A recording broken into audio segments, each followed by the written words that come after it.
Hi students, welcome back to our channel. ఈరోజు మనం ఈ వీడియోలో ఫీమేల్ రిప్రొడక్టివ్ సిస్టంలో యాక్సెసరీ గ్లాండ్స్ అయినటువంటి మ్యామరీ గ్లాండ్స్ గురించి చూద్దాం. So mammary glands, a pair of mammary glands are present in the female. So these are functional. In males those are non functional. So ఇక్కడ mammary glands functional capacity ఏదైతే ఉందో ఎలా work చేస్తుంది అనేది చెప్తాం. Students first time మన ఛానల్కి వచ్చినట్లయితే తప్పకుండా సబ్స్క్రైబ్ చేసుకొని లైక్ చేయండి. ఈ వీడియోని వేరే వాళ్ళకి షేర్ చేయండి. మీకు నచ్చినట్లయితే ఇంకా టాపిక్స్ని కామెంట్స్లో పెట్టండి, వాటి మీద నేను క్లాసెస్ అనేవి చేస్తాను. So first of all mammary glands అనేటువంటివి 15 to 20 మ్యామరీ లోబ్స్ లాగా ఉంటాయి. సో ఈ మ్యామరీ లోబ్స్ లోపల, ఈ 15 to 20 మ్యామరీ లోబ్స్ లోపల there is a presence of different type of cells. Those are alveoli. So these alveoli secrete a milk.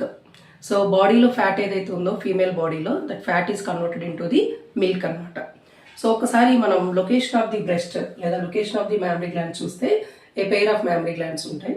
So they are attach to the ఏదైతే ఉందో thoracic region. ఈ thoracic రీజియన్లో ఇక్కడ rib cutting చూడొచ్చు మనం. So రిబ్స్కి మధ్యలో ఉన్నటువంటి muscles between ribs, costal muscles అంటాం. ఈ కోస్టల్ మజిల్స్ తర్వాత extension of the body is called as మనం మ్యామరీ గ్లాండ్స్ లేదంటే బ్రెస్ట్ అని చెప్పుకోవచ్చు. సో దీంట్లో నువ్వు అబ్జర్వ్ చేసినట్లయితే each breast 15 to 20 mammary lobes అనేటువంటివి ఉంటాయి. సో ఇక్కడ నేను అవుట్ ఆఫ్ చేసినటువంటి ఇలాంటి ఏవైతే ఒక 15 నుంచి 20 వరకు మ్యామరీ లోబ్స్ లాగా ఉంటాయి. ఈ లోబ్స్లో ఆల్వియోలై అనేటువంటి సెల్స్ ఉంటాయి. So these alveoli cells secrete milk. ఏదైతే ఫ్యాట్ ఉందో ఫ్యాట్ని మిల్క్గా కన్వర్ట్ చేస్తాయి అనమాట. సో ఆల్వియోలై సెల్స్ ఏవైతే ఇక్కడ చూపిస్తున్న లోపలంతా ఒకటైతే ఆల్వియోలస్ అనొచ్చు. సో ఇక్కడ నేను రౌండ్గా గీసిన స్ట్రక్చర్స్ అన్ని ఏమనొచ్చు అంటే alveolus. So alveoli finally converted into mammary tubules కింద చెప్పొచ్చు. So these mammary tubules are converted into mammary ducts. So tubules ఏవైతున్నాయో ఇవన్నీ కూడా ఎలా కన్వర్ట్ అంటే మ్యామరీ డక్ట్స్ కింద కన్వర్ట్ అవుతాయి. So these are all mammary ducts are converted into next open into the ampulla region ఏదైతే ఉందో ఈ బల్జుల్ పార్ట్స్ని యాంపుల్లా అంటాం. ఈ ampulla regions all are open out as a lactiferous ducts. So nipple రీజియన్లో అంటే ఏదైతే బల్జుల్ పార్ట్ ఉందో దట్ ఈస్ నిపుల్ రీజియన్లో యాంపుల్లా నుంచి లాక్టిఫెరస్ డక్ట్స్ అనేటువంటి ఓపెన్ అవుతాయి. సో ఈ లాక్టిఫెరస్ డక్ట్స్ నుంచి మిల్క్ ఇజెక్ట్ అవుతుంది with the help of hormone that is oxytocin. So ఎప్పుడైతే బేబీ సక్ చేసినప్పుడు మిల్క్ ఇజెక్ట్ అవడానికి ఈ నిపుల్ అనేది ఉంటుంది. దీని లోపల ఉన్నటువంటి ఈ డక్ట్స్ని లాక్టిఫెరస్ డక్ట్స్ అంటాం. సో మ్యామరీ లోబ్స్ నుంచి మిల్క్ అనేది లాక్టిఫెరస్ డక్ట్స్ నుంచి బయటకు రావడం అనేది జరుగుతుంది.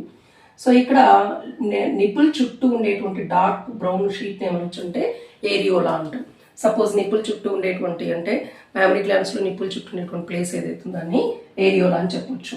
సో అలాంటి ఫీమేల్ రిప్రొడక్టివ్ సిస్టంలో మ్యామరీ గ్లాండ్స్ అనేది కీ రోల్ ప్లే చేస్తే ఆఫ్టర్ పార్చులేషన్ చైల్డ్ కేర్ కోసం ఇవి హెల్ప్ అవుతాయి అనమాట. So first of all mammary lobes గుర్తుపెట్టుకోవాలి. వాటి నుంచి ఆల్వియోలై ఉంటాయి. ఆల్వియోల్లో మ్యామరీ ట్యూబ్యూల్స్ ఓపెన్ అయిపోతే మ్యామరీ ట్యూబ్యూల్స్ నుంచి మ్యామరీ డక్ట్స్ అనేటువంటివి ఉంటాయి. మ్యామరీ డక్ట్స్ నుంచి లాక్టిఫెరస్ డక్ట్స్ తోటి నిపుల్స్ లోపలికి లాక్టిఫెరస్ డక్ట్స్ అనేవి ఓపెన్ అయ్యి మిల్క్ని ఇజెక్ట్ చేస్తాయి అనమాట. సో ఈ సీక్వెన్స్ అనేది కూడా అడుగుతూ ఉంటారు. మనకి ఎస్ఏలో మ్యామరీ గ్లాండ్స్ రాస్తాం. సో అలాగే ఈ డయాగ్రామ్ అనేది వేయాల్సి ఉంటుంది. ఒకసారి ఈ డయాగ్రామ్ అనేది చూసుకుంటే ఏ పెయిర్ ఆఫ్ బ్రెస్ట్లో ఒక బ్రెస్ట్లో 15 to 20 మ్యామరీ లోబ్స్ అనేటువంటివి ఉంటాయి అనమాట. సో ఫీమేల్ రిప్రొడక్టివ్ సిస్టమ్కి చెప్పాను.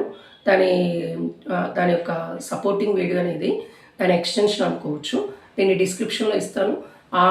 ఆ ఫీమేల్ రిప్రొడక్టివ్ సిస్టమ్ ఎస్ఏకి ఈ మ్యామరీ గ్లాండ్స్ కూడా నేను అటాచ్ చేస్తాను. రెండు ఒకేసారి చూడండి. Thank for watching.